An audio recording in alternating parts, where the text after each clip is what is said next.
So Peter, you started off with Haydn trios here, and then you went into the Beethoven piano trios with Martin Roscoe and Murray Welsh. This time you're looking at Mozart's piano trios. How do they fit into that frame? Well, it's fascinating when you think that Beethoven, the second time that he went to Vienna, Count Waldstein said to him, maybe you'll receive the spirit of Mozart, because Mozart died a year earlier, through Haydn. And in fact, he never kowtowed to Haydn, and they didn't get on all that well. But all his life, Beethoven was in awe of Mozart, this wonderful person who could make drama out of opera, could make characters out of cardboard cutouts. So Beethoven was much more influenced by Mozart than he was by Haydn, even though the music, of course, of Beethoven's motivic, like of Haydn. But the great secret of playing Mozart, and why I'm going to look forward to these trios so much, is that you have to sing like an opera singer, each instrument, and it's very important. And I remember you once said that they were not country music. There wasn't anything of the earthy or the peasant about them.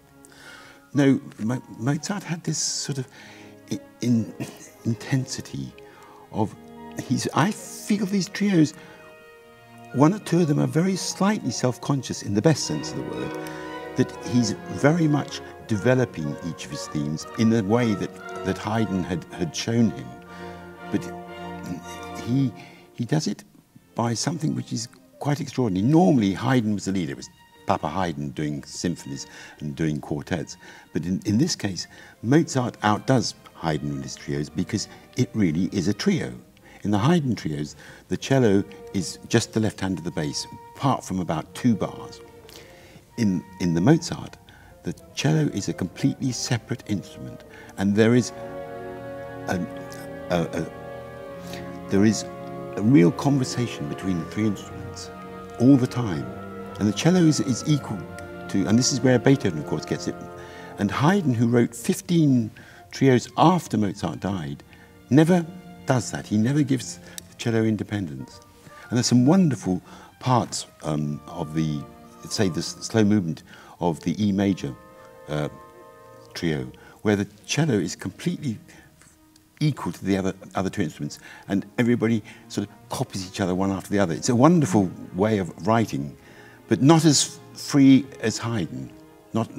Haydn is really, it's the reverse of the piano concertos. Mozart wrote fantastic piano concertos, and Haydn's have never really been considered as great. But in this case, Haydn was given the piano the difficult part, and the other instruments were coming along. Here, he's much more conscious of not just being a piano concerto, but being a piano trio, which, of course, with the piano quartets, he made it more like a piano concerto. And talk about, you've mentioned the E major, but can you talk about some of your really favourite Mozart piano trios? Talk about a couple of the really good ones. The C major starts off with a sort of trumpet call, and then when it gets to the development section, he puts it in canon with the piano and the violin and cello, which is, it's really quite exciting. So, team, ba-ya-dum, bum, bum, bum, bum, and then the piano goes off. Then in the development, he goes, team, pam, dee-da-dum, ba-da-dim, ba-da-dim, ba-da-dim. So we're all sort of chasing each other around. It's fascinating. And you're interleaving all these trios with the violin sonatas. What made you decide to do that? Well, because they're so intense, these trios, you need a huge amount of concentration. I felt that it would be good to have a different sonority. And to me, Mozart's attitude to the violin and piano sonatas, which of course, when he first wrote them, he wrote 15 between the age of 7 and 8. And his Opus 1, Opus 2, Opus 3, Opus 4. So you have all these sonatas, which he played. I mean, 7 years old is quite extraordinary. But they're for piano with ad libitum violin.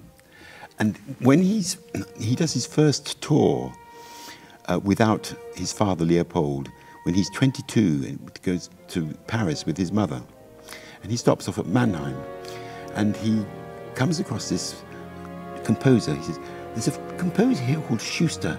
He's written these wonderful violin and piano sonatas, duets. they're just two movements, but I think I shall write some.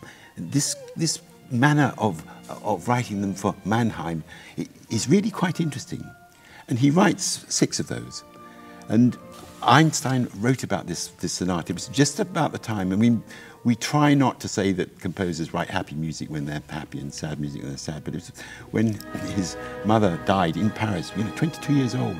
He was looking after her for 2 weeks. He had no idea how to look after people. Anyway, Einstein wrote about it. One of the miracles among Mozart's works, it springs from the most profound depths of emotion and goes beyond the alternating dialogue style to knock at the gates of the great world of drama, which Beethoven was to fling open.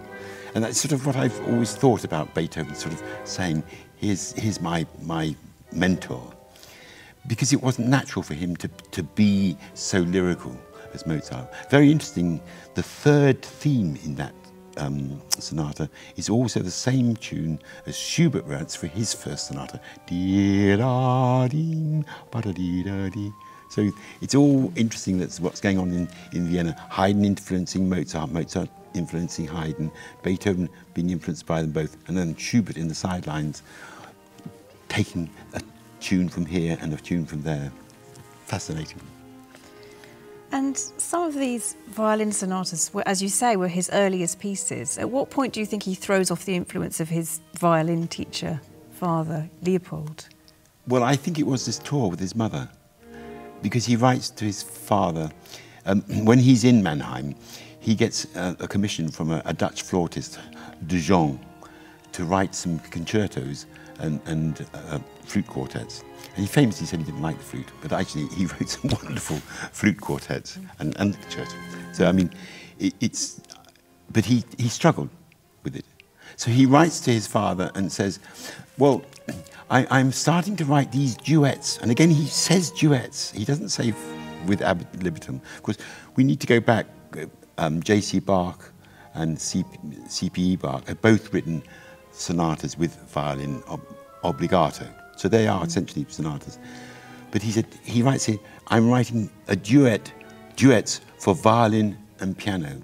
So his father had nothing to do with this. So I think it was, but he is an extraordinary person. He got himself in a position where he was doing loads and loads of concerts, a little bit later. And he's playing with this Italian girl called, I never remember how to say, Regina Strina Sacchi. Obviously a real beauty. And again, Alfred Einstein talks about it. One cannot conceive of any more perfect alternation of the two instruments in the first allegro, into which one enters through a proud largo, as if through a triumphal arch. He'd only written the violin part.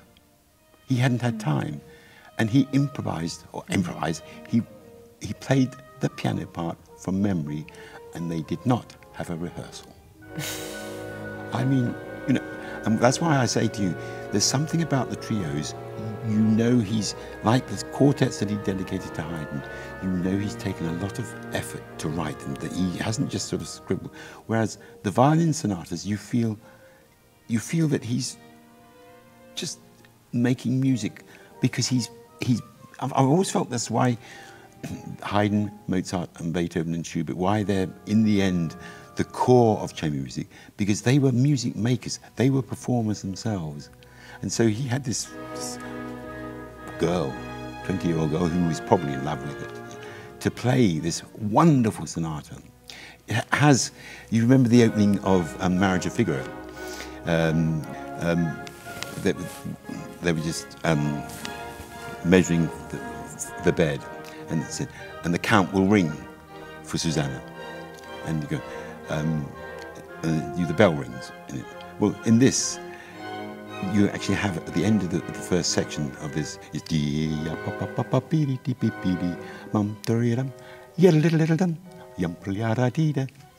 and we take it in turns of ringing the bell. It's pure opera, and that's why you have to play it like that.